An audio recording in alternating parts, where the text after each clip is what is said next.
अरे कहे गवने के दौरी भीतर धरे मोर भौजी मोर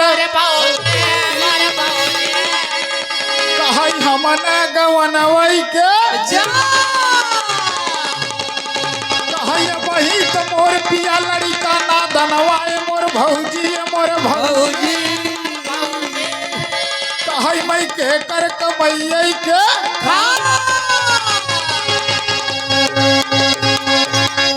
लहावत है अहिम पाँचों ठोके रही ज्यादा है कैसे गाँव कहीं पूछ बीता माघ बीता बीताएगा पूछ बीता माघ बीता बीताएगा लगत फागुन पिया लैयाएगा सोई के मोरे लगे सोई खरी हनावा लहुरी न नदिया रे लहुरी न नदिया बोलत बिरहनावा नहीं आए भैया दाना पानी के